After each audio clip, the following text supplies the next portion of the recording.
Bah, moi, c'est surtout un rafraîchissement personnellement, tu vois. C'est Ouais, que ça se mette bien en place, que peut-être des trucs qui se sont pas assimilés au début, ils vont s'assimiler là. Mais c'est ouais. surtout une compréhension générale de PHP que j'aimerais bien avoir, même si je comprends à peu près ce qu'il fait, mais j'aimerais Mm. bien plus pour pousser les autres, allez-y, hein. Ouais, ok. Bon, alors là, on avait vu au tout début hein, les différents types qu'il y avait, donc les chaînes de caractères, les entiers, les décimaux, les tableaux, les booléens, les objets, la valeur nulle aussi. Et on a aussi les ressources, du coup, qu'on a vu juste là avec les fichiers. Ça, ce sera le type ressource. Ensuite, donc pour afficher quelque chose, on a vu, c'est la commande echo, hein. On peut débugger en utilisant vardump et printer. Pour les constantes, bah, c'est comme en JavaScript, const. Par contre, il faut mettre tout en majuscule. D'ailleurs, vous avez vu, on n'en utilise pas des masses des constantes en PHP là. En tout cas, nous, on n'en a pas utilisé beaucoup, même voire zéro. Tiens, pourquoi tu utilises des constantes, full constantes en JavaScript et pas en PHP? Pourquoi tu différencies à ce moment-là? Parce qu'en JavaScript, je t'ai vu beaucoup utiliser de constantes. Ouais. Bah, les constantes en JavaScript, c'est parce que ça fonctionne pas tout à fait pareil, hein. Ah oui, elles sont Les... bloquées, tu nous avais dit. Exactement. Ouais. En JavaScript, comme tu utilises, enfin, tu te sers de référence quand tu utilises des tableaux et des objets, tu peux changer, alors que là, la constante en PHP, tu peux vraiment pas du tout la changer, quoi. Donc c'est pour ça que la constante en PHP, je l'utilise pas trop. Ok. J'utilise plus les variables normales, entre guillemets. Donc pour déclarer la variable, c'est $, et ensuite le nom qu'on veut. Faut juste pas que ça commence par un chiffre ou par un caractère spécial, hein. Mais sinon, peu importe, hein. D'ailleurs, le underscore, c'est considéré comme un caractère spécial, peut-être, mais ça marche. Par contre, on peut pas faire un truc comme ça marchera pas. Avec un tiret, ça marche pas. Donc ce sera les mêmes conventions de nommage que pour JavaScript, hein, quasiment. Pour les variables, il ne faut pas que ça commence par un chiffre ou par un tiret ou par un point d'exclamation ou quelque chose dans ce genre-là. Par contre, des numéros, on peut en avoir après une fois qu'on a mis une lettre juste après notre $. Euh, Par convention, d'ailleurs, par convention, oui et non, parce que PHP, c'est un petit peu le mélange des cultures, on va dire. Parce que tu as des noms de fonctions qui sont en camel case, tu en as qui sont en snake case. C'est un petit peu, ils ont fait ça un petit peu à l'arrache au niveau des nommages. Donc en principe, on utilise soit le camel case, soit le snake case. Donc camel case, le premier mot, il sera tout en minuscule. Et s'il y a des mots en plus pour le nom de notre variable, les premières lettres de chaque mot seront en majuscule et tout attaché. Pour le snake case, bah, tous les mots sont séparés par des underscores Et tout en minuscule. et tout en minuscule. Sinon, ça s'appelle plus du snake case, ça s'appelle du snake uppercase si tu mets tout en majuscule ou du snake capitalize peut-être si tu utilises que ou snake Pascal case peut-être, je sais pas. Le Pascal case il est réservé aux classes, mais comme on n'a pas vu les classes en PHP, bon, bah, c'est pas très grave, c'est pareil qu'en JavaScript, hein. C'est tous les mots, leur première lettre est en majuscule. Donc ça fonctionnera aussi pour PHP, ce sera la même convention. Pour changer la valeur d'une variable, bah, c'est comme si on l'a déclaré une première fois, on fait exactement la même chose. Dollar, le nom de la variable est égal à autre chose. Pour l'afficher, on avait vu, c'est echo. Ouais, Ici, ouais, une différence avec JavaScript, tu es toujours obligé de mettre dollar pour rappeler ta variable. Tu vois, ouais, un exemple sur JavaScript, tu ne remets pas const, nanana, tu rappelles juste ta variable avec le nom. ouais, ouais. Là, ce sera tout le temps dollar avec le nom de la variable. Ouais, voilà. Tout à fait. Pour la déclarer ou pour l'appeler, ce sera toujours avec le dollar. Les chaînes de caractères aussi, il y a des différences par rapport à JS entre les simples et les doubles guillemets. Les simples guillemets, il considérera tout comme des chaînes de caractères. Les doubles guillemets, si on met une variable, $first name par exemple, il la prendra en tant que variable, donc il affichera le contenu de cette variable et pas la chaîne de caractères $first name. Entre simple guillemets, il va écrire $first name. Entre doubles, il va utiliser la valeur qui est dans first name. On avait vu le caractère d'échappement qui est l'anti-slash, hein, mais bon, ça aussi en JavaScript, on l'avait vu. La concaténation ici, c'est pas avec le plus, mais avec le point. Donc ça marche comme en JS, sauf que c'est avec un point, pas un plus. Donc là, c'est juste une syntaxe différente, mais ça fait la même chose, hein, c'est tout à fait pareil, pardon. Euh, Ici, c'est quoi? Ok. Donc ça, c'était entre les simples et les doubles guillemets.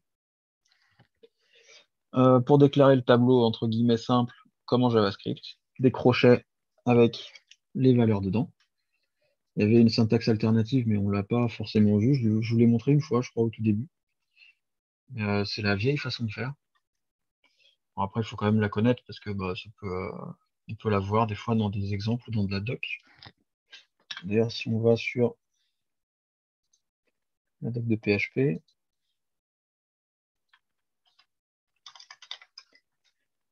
hop, c'est la fonction array.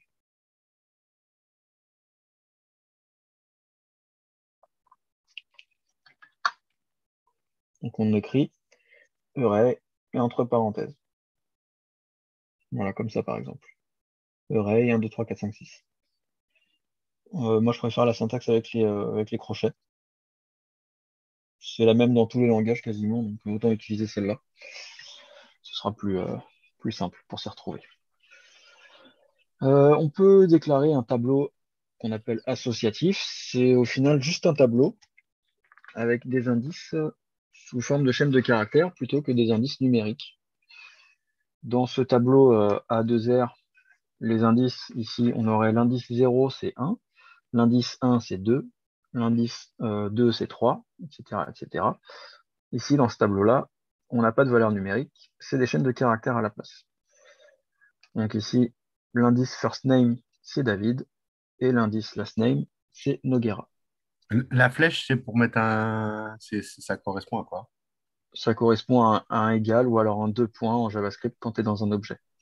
D'accord. C'est comme En ça qu'on la JavaScript, tu déclare. l'aurais écrit comme ça. La soc array est égal à ça, et tu aurais mis ça comme ça. Ok. C'est exactement pareil. Oui, ça correspond aux deux points, d'accord. Ouais.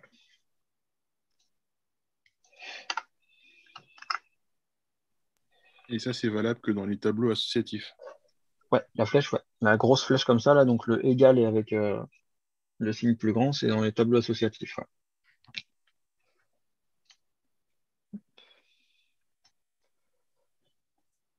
Ça, c'était le petit snippet qu'on avait vu pour. Et c'est quoi la différence entre un tableau normal et un tableau associatif, juste pour que ça me remémore? Entre celui-là et celui-là. Ouais, Bah, c'est juste que dans le premier, les indices ils sont sous forme numérique, donc 0, 1, 2, 3, 4, 5, 6, 7, 8, 9, 10. ouais.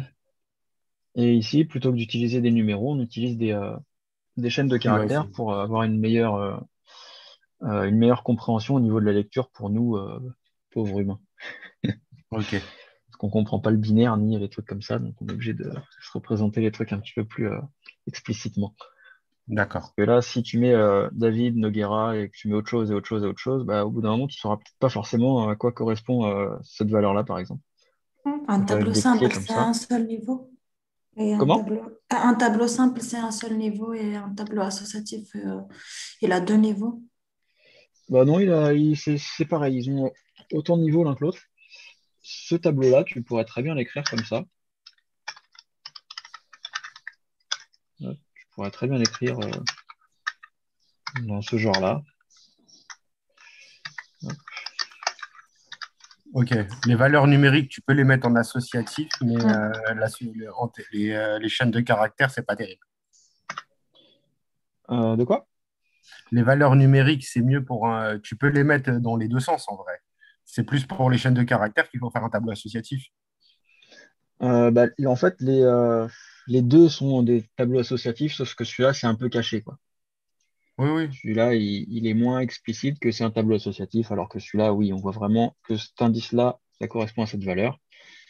Mais ici, on a la même chose. Le 1, ici, là, Ah il ouais. correspond à l'indice 0. On Et pourrait très bien les écrire comme ça, hein. le premier, ils l'ont mis par défaut. C'est ça que Ouais, je c'est ça. comprends, moi. Ouais. C'est un tableau associatif, mais quand tu l'écris comme ça, il le comprend direct que... Voilà, quand tu lui dis rien, il va prendre directement 0, 1, 2, 3, 4, 5, le nombre d'éléments Voilà. qu'il y a, quoi. Alors que là, on peut venir explicitement lui dire qu'on veut des chaînes de caractères à la place des indices numériques. Et Donc, on ces pourrait même chaînes de faire un truc dans ce caractères, ce genre-là, sont hein. des indices. First name et last name, ce sont des indices. Ouais, ce sera quand même des indices du coup. Mais tu peux très bien avoir un tableau associatif mixé comme ça, hein. Alors là, ça Ok. n'aurait pas franchement grand intérêt, hein. En général, on met soit les tableaux comme ça, soit les tableaux comme ça, mais ils auront tous des chaînes de caractères en tant que indices. Ok. Il faut juste garder en tête que les Le deux sont crochet, des c'est le tableaux. tableau, en vrai. C'est ça qu'il faut regarder. Celui-là, on l'appelle plus tableau associatif parce que vraiment, là, on voit qu'il y a une association entre les deux, alors que là, pas forcément, c'est un peu caché, quoi. Et est-ce qu'on peut appeler un tableau sans variable? Tu veux dire comme ça, là? Ouais. Ouais, tata, ouais, 1, 2, exactement. 3, etc. Ouais. Bah ouais, regarde, il me dit rien. Mais c'est juste que pour le retrouver, il n'y a pas de nom, donc c'est une galère. Bah Oui, pour le toujours, il retrouver, là, faut tu le peux pas le stocker. réutiliser, là. Ouais, Ouais. ouais. Tu peux Il le l'utiliser brut reconnaît comme comme ça un dans tableau. une. Ouais, il le reconnaît comme un tableau. Tu peux Comme... l'utiliser comme ça brut dans une fonction, par exemple, sans avoir à le déclarer dans une variable, hein. Mais pour la réutilisation, c'est pas ouf. Ouais, Mais mais sinon, oui, tu peux le faire. c'était pour savoir si c'était obligé qu'il soit dans une variable. Non. Non, non, non, rien ne t'en empêche. Ok, donc ouais, le programme, à partir du moment où il y a des crochets, il comprend, il crée comme fonction, c'est un tableau pour lui, voilà, basta. Ouais, C'est il juste te pour crée la ton tableau, mais réutiliser. bon, après, tu pourras pas le réutiliser puisqu'il est Ouais, stocké nulle part. pour le réutiliser, tu es obligé de le mettre dans une variable, on est Ouais. d'accord. Pour la rappeler et tout. Ok. D'ailleurs, les chaînes de caractères, je pense que c'est la même chose. Voilà, tu peux créer une chaîne de caractères. Très bien. Par contre, tu peux pas la réutiliser. Ok. Donc, ici, le printer, c'était avec les prêts au-dessus et en dessous, c'était pour bien l'afficher comme il faut, le tableau. Comme ça, il apparaît comme ça, plutôt que tout sur une ligne. Pour accéder à un des index, bah, c'est comme un tableau normal, hein, puisqu'au final, on vient de voir que c'est un tableau normal. C'est juste les index qui sont sous forme alpha numérique, possiblement. Surtout alpha, normalement, hein. Donc, ça reviendra au même que faire, par exemple, pour accéder aux deux, ici, on ferait, c'est l'indice 1, pardon. On ferait ça. Donc, on accède à l'indice 1. Pour un tableau associatif avec des chaînes de caractères, bah, ce sera un petit peu différent puisque c'est des chaînes de caractères. Donc on utilise quand même les crochets et on vient chercher la clé qu'on veut. Par exemple, le last name. Et là, on aurait cette valeur-là. Et dans ce cas-là, on aurait cette valeur-là puisque c'est l'index 1. Oui, de toute façon, vu que c'est des chaînes de caractères, tu es obligé de la rappeler Oui, tu es comme tu obligé l'as de l'appeler nominé. en chaîne de caractères ici, quoi qu'il arrive. Hmm. Après, Tu peux mettre pour ceux... tu peux pas mettre deux pour afficher last name. Un exemple pour afficher last name, vu que c'est le 0 c'est first et le bah tiens, last. ça, j'ai jamais essayé, tu vois. On va tester. Non, mais je sais pas, tu vois ce que je veux dire, j'essaye, mais Ça, comme ça. Ouais, Bah, on va tester. J'ai jamais testé.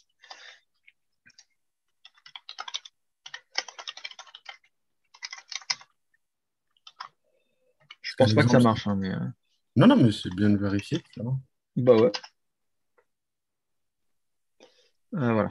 Warning, undefined, array key 1 à cette ligne-là. Ok. Donc, ouais, tu es obligé de la nominer par la Ouais. chaîne de caractères Par que tu as contre, si tu fais prédéfinie. un truc comme ça, là, il y a moyen qu'il le trouve. Là, il te met bien test. D'accord. Donc, si vous préférez déclarer les tableaux comme ça, celui-là, vous pouvez très bien le transformer comme ça avec des flèches, mais bon, il n'y a pas vraiment un super intérêt à faire ça. Puisque c'est déjà ce qu'il fait de base. Donc, Ok, super. bon, les conditions, bah, c'est comme en JS, tout pareil, hein. Le else if, d'ailleurs, on a vu qu'on n'est pas obligé de le coller, puisque une fois je l'ai décollé à cause de mon très cher JavaScript. Et du coup, bah, il n'a pas compté comme une erreur. Donc, les if, else, else if, etc., c'est pareil. Les switch, c'est pareil qu'en JS aussi. Donc, il y aura des cases, etc., avec des breaks et des défauts. Ici, if, else, bah, c'est pareil. Tout ce qui est boucle, etc., bah, ce sera pareil aussi. Les while, do while, le for aussi. On est vraiment dans les bases, mais les bases, au final, vous les avez déjà quasiment avec JavaScript. Oui. Mais, ouais, mais bon, après, c'est toujours bon de faire un rafraîchissement entier. Oui, c'est sûr. Tu vois. Parce que regarde, là, même sur le tableau, tu vois, il y a des questions qui se posent quand même. Tu vois ce que je Oui, veux bah dire? oui. Mm. Comme ça, Après, c'est t'as pas les... des questions qui vont t'empêcher d'avancer, mais ouais, Non, non, c'est quand bien même sûr, intéressant. on le sait, tu vois, je pense que pas pour beaucoup, peut-être pas tous, mais moi, je sais que quand je voyais des crochets, je savais que c'était un tableau, tu Oui. vois, mais je voulais vérifier. J'avais Non, mais peut-être c'est des toujours questions. bien de faire un petit rafraîchissement, ouais, quoi qu'il Exactement. arrive. Booléen, false, true, comme en JS, pareil, ça marche de la même façon. Donc on peut faire une condition par rapport à ce booléen. Ici, dans les conditions, ce qui est écrit là, entre parenthèses, ça va être évalué et retourné comme vrai ou faux, comme en JS, tout pareil. Quoi d'autre? La valeur nulle, bah, c'est comme en JS, quand il n'y a pas de valeur. Là, ici, on a vu qu'on peut effacer une variable avec unset et le nom de la variable entre parenthèses. Euh, on avait vu celui-là aussi, le double point d'interrogation, qui va tester si une variable est définie ou pas, est définie ou nulle. Si elle est non définie ou nulle, il prendra la valeur ici. Sinon, il prendra la valeur de là. Ça revient au même que de faire ça, on avait vu. La boucle for, bah, c'est i égale 0, i inférieur I7, à c'est quelque quoi chose. I7? I7, c'est pour vérifier si une variable est définie ou non. Ok, d'accord. Voilà. On a une fonction aussi pour vérifier si elle est vide ou pas, avec empty. C'est une fonction qui s'appelle empty, tout simplement. Ici, on avait vu les while et les do while. Ici, on a vu la boucle spéciale tableau, for each. Donc, c'est la même chose enfin, c'est le même nom qu'en JS. Elle marche pas tout à fait pareil, par contre, parce qu'en JS, il faut lui passer une fonction, etc. La for each, elle marche un peu plus comme la for of en JavaScript, pour ceux qui sont un peu plus à l'aise en JavaScript. Donc, c'est for each, entre parenthèses, le nom du tableau, as, le nom de la variable qu'on veut utiliser pour chaque élément du tableau. Et Des dans crochets. JS, on commence par l'élément après le tableau. Ouais, parce qu'en Non. JS, tout est objet. Donc, toutes les fonctions qu'on fait sur les tableaux, etc., c'est des méthodes de cet objet. Et c'est le contraire. Tableau, élément. Alors après, ce qui est bien, c'est qu'au moins, ils ont pris le même nom et ça fait aussi une boucle, l'un ou l'autre. Donc, au moins, déjà, là, on n'est pas perdu Oui, à ce niveau-là. mais il faut savoir ça. Ouais, Si on met l'élément après le tableau, il ne va pas comprendre. ouais, non. Là, ici, for each, parenthèse, le nom du tableau dans notre variable, as, le nom de la variable pour chaque élément du tableau. Et ensuite, les accolades et on fait ce qu'on doit faire pour ce tableau-là. Et on peut faire la même chose pour un tableau associatif. Donc, ça va marcher plus ou moins pareil. Toujours le nom du tableau, as, C'est pour afficher chaque valeur du tableau, en vrai, quand tu boucles sur un tableau, c'est ça? ouais, c'est ça. Et ici, pour le tableau associatif, on peut mettre la clé, flèche, la valeur. Si je me trompe pas, il n'y a pas de as hein, en JavaScript. Non. Ok. Enfin, tu peux en avoir, mais pas dans ces cas-là. Ouais, non, mais tu l'as pas dans ça, pas dans le for each, tu vois, Non, non, c'est non. ça que je... Non, non. Tu l'as pas au Et for dans les for each, il y a obligatoirement le as. En PHP, ouais. Ok, parfait. Toujours. Parce que là, tu lui dis pour chaque élément de ce tableau en tant que ce nom de variable. Ok, Donc ici, quand on arrive dans les crochets, on saura que chaque élément, il sera contenu dans cette variable-là. ok. C'est la valeur là. Non.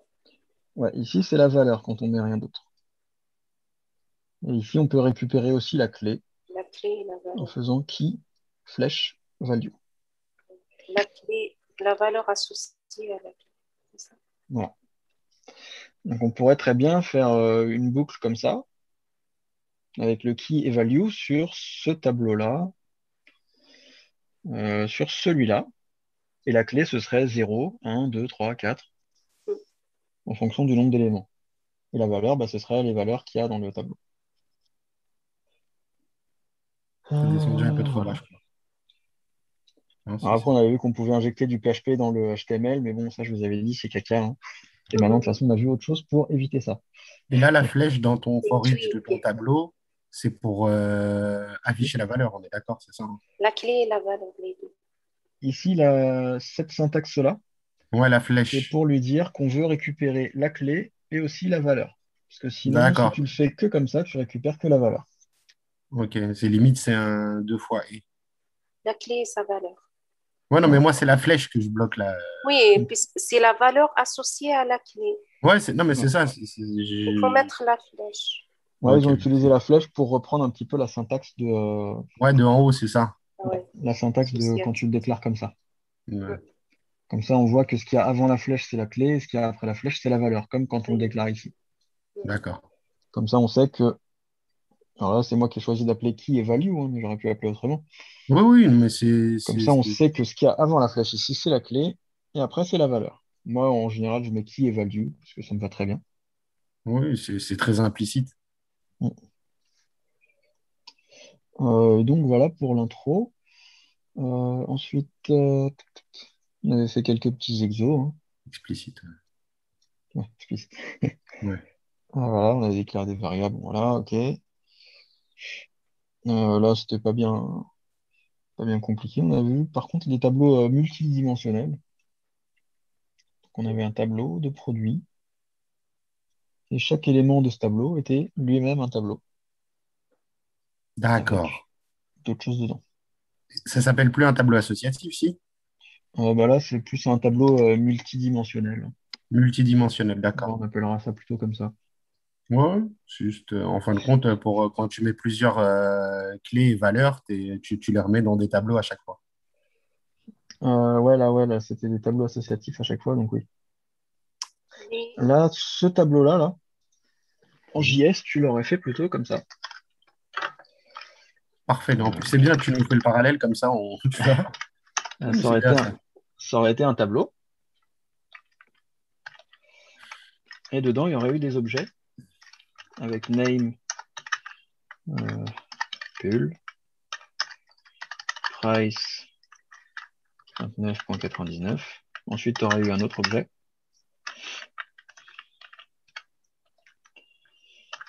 Ouais, ça name, revient au même en vrai. pantalon. Ouais, c'est juste la syntaxe qui change un peu, hein. Tu fais Mais en JS, les objets, c'est pas tout à fait pareil qu'en PHP, hein, mais Oui, oui, mais dans le terme de la syntaxe, ça revient à ouais. quasiment pareil. Moi, les tableaux associatifs comme ça, je fais souvent le parallèle avec les objets de JavaScript parce que ça ressemble beaucoup. en JavaScript, il n'y a pas les tableaux associatifs. Non, C'est un pour ça que tableau tu les remplaces avec les objets. ouais, en JS, ce sera des objets plutôt. Mais comme en PHP, les objets, c'est encore quelque chose de différent. Bah, ils utilisent plutôt le terme de tableau associatif pour Mhm. cette syntaxe-là. C'est quoi un objet en PHP? Parce que si c'est pas Euh, ça, tu vois un exemple. Bah, Juste par un curiosité, objet là. en PHP, c'est comme un objet en JavaScript, hein. Ouais. Donc, alors on va faire un truc rapide. Je vais vous montrer rapidement un petit peu de programmation orientée objet, mais très rapide. Ah, Ouais, ouais, voilà, c'est même pas la PO que je vois. C'est vraiment juste comprendre pourquoi. Tu vois, un exemple, ce qui est là, tu nous as dit que c'était en JS, c'était un objet, tu vois. Pourquoi Mm. lui, il ne le comprend pas comme un objet? Donc, qu'est-ce qu'un objet en. Bah, en JavaScript, le problème, c'est que tout est objet. Oui. Ouais, c'est vrai en plus. Donc, ça, c'est un petit peu le souci qu'il y a entre les deux. En PHP, tout n'est pas objet parce que, il a été écrit dans un langage qui n'est pas objet déjà à la base, qui est le langage C. D'accord. Le langage C, tu n'as aucun objet. C'est pas du tout un langage orienté objet. Il est plus orienté par des fonctions et du procédural qu'autre chose. Donc forcément, c'est encore quelque chose à part. Nous, ici, en PHP, on a les tableaux, entre guillemets, classiques. Oups, je fais que des bêtises. Qui est bonjour, un, true. On peut avoir d'autres tableaux dedans avec hop, euh, Paul, etc. Voilà, donc ça, c'est un tableau. Comme on peut en avoir un tableau comme ça en JS, on peut très bien avoir une chaîne de caractères un chiffre dedans, un booléen, un autre tableau ou un objet dedans en JS. Ok, on a ensuite les tableaux associatifs, qui sont donc ce genre de choses. Mhm. On peut voir aussi les âges. 32. Voilà, donc ça c'est le tableau. Associatif. Voilà. Et pour les objets, c'est comme en JS, il faut une classe avant. Classe super classe. Voilà, donc ça c'est la syntaxe, vous la connaissez, puisqu'en JS c'est la même chose. Par contre en PHP, on a, comme je vous avais dit, les DW3, quelques différences. On a d'autres mots-clés pour accéder ou non à des propriétés et des fonctions qui sont publiques, private et protected. Un objet commencera obligatoirement par classe en PHP? Ouais. Non, ça c'est une classe. D'accord. Ça c'est une classe. L'objet il n'est pas encore créé. Ok. Voilà. Donc là je vais faire ma fonction constructeur. Elle prendra juste un nom un petit peu différent qu'en JS, puisque c'est pas le même langage, hein, ce qui est normal. Ça s'appelle construct. Underscore underscore construct. Donc ça c'est la fonction constructor, comme vous avez vu en JavaScript. Pour Et la donc ici, on classe. peut venir initialiser des choses. D'ailleurs, je vais l'appeler la classe voiture. On peut typer ce qu'on veut recevoir. Brand et HP pour horsepower. Ce sera un entier. Et là, pareil. Par contre, on a $this. Et pour les objets en JavaScript, on mettait point. Et brand, par exemple. String, c'est chaîne de caractères, on est d'accord. Hein. Ouais. En PHP, ils n'utilisent pas le point pour les objets parce que le point est déjà utilisé pour la concaténation. Donc eux, ils utilisent la flèche toute maigre, là, comme ça. D'accord. Et ça, ce sera égal à $brand, par exemple. Et le 10 en PHP, il est beaucoup moins bordélique qu'en JS. Ah là, t'as pas de souci parce que t'as pas de souci de contexte vu que t'es du côté serveur. T'as pas de bouton sur lequel tu peux cliquer et qu'en fait, c'est le bouton qui a appelé la fonction et pas toi-même. Ouais, c'est Là, ça. t'as beaucoup moins de soucis. Hop. D'ailleurs, pour bien faire, je vais même déclarer les propriétés que je vais avoir. Hop. Voilà. Donc ça, c'est ma classe. OK. Pour en faire un objet, new voiture. Et je dois lui passer donc la marque. Oups. Et les chevaux. Voilà. Là, j'ai un objet. Ça ressemble étrangement à JavaScript. Qu'est-ce qui fait que tu crées un objet? C'est le new, c'est quoi? Ouais, c'est ça. Hein? New voiture, tu as un objet. Ok. Tu as un objet qui sort de cette classe. Ok, Donc, c'est le il new aura en fin comme de compte qui rappelle propriété la brand. classe et là, ça crée l'objet. Comment? C'est le new qui fait que ça crée un objet en vrai. Parce que Ouais, le c'est new, il ça. rappelle ta classe. Oui, exactement. Ouais, c'est C'est ça, c'est comme le new qui en crée JS, l'objet. pareil. Ouais, non, mais Comme JS. C'est Mm. juste ici. Voilà, et là, je lui passe des paramètres qui sont qui sont demandés par la fonction constructeur, comme en JS. Voilà. Et ok. ici, cette syntaxe-là, en JS, c'est this.brand est égal à brand. This.hp est égal à hp. C'est exactement pareil. Et dans la plupart des langages, ce sera ça pour les objets. Donc déjà, Ok. si vous arrivez à bien comprendre ça en JS, vous comprendrez ça bien aussi en PHP, vous le comprendrez aussi bien en C++, C'est en 100 fois Java. plus facile en PHP, t'es au courant? Comment ça, c'est 100 fois plus facile, c'est pareil. C'est pas facile, La c'est même chose. pareil. C'est Non, C'est juste juste, que parce que on a en JS, tu as remplacé trop le point d'objets. par la flèche. En JS, il y a trop de trucs, c'est des objets. Là, en fin de compte, l'objet, il est créé par le new. Tu n'as pas des trucs qui font 15 000 fois d'objets, tu vois? Comme en JS, disait, c'est un peu plus caché, parce que les new, ils sont déjà faits bien en amont, en fait. Bah ouais. Mais sinon, c'est pareil.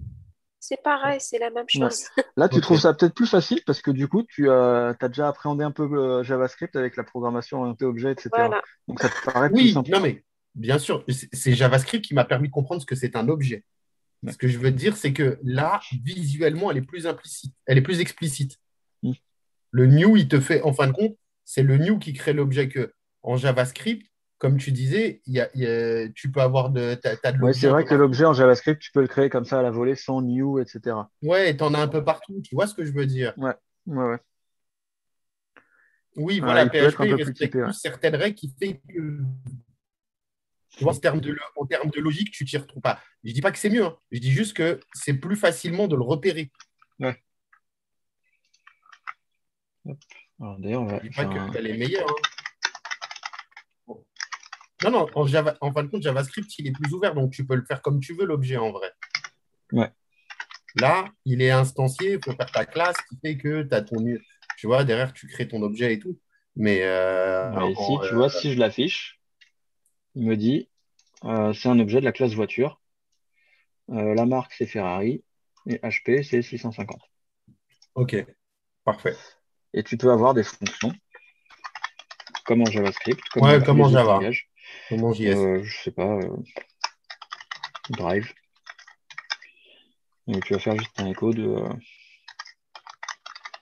je conduis ma super. On peut lui passer le nom de la voiture, enfin le nom de la marque, avec this, flèche, round.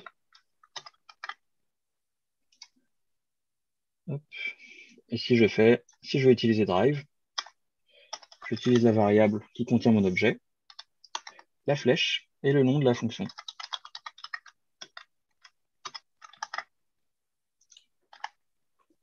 Voilà. C'est pour ça dans le W-Shop, tu utilises la flèche là, hein. Comment? Tu utilises cette petite flèche là pour Ouais, récupérer les fonctions. ouais. Il y a Là, quelques objets dans du W-Shop. Mais si je fais la même chose en JS, tu vas voir qu'il ne va pas y avoir beaucoup de différence. Oui, sur ce cas-là, mais en JS, tu as plein de cas où tu as des objets et tout, tu vois. en T'as- JS, on met un point Ouais. voilà. Ici, c'est une flèche. Donc, il faut la comprendre comme ça. Après, c'est bon.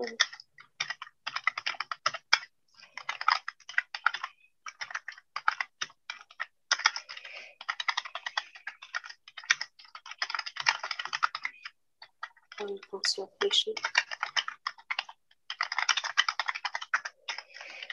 Hop. Je mets un dollar, mon. Hop.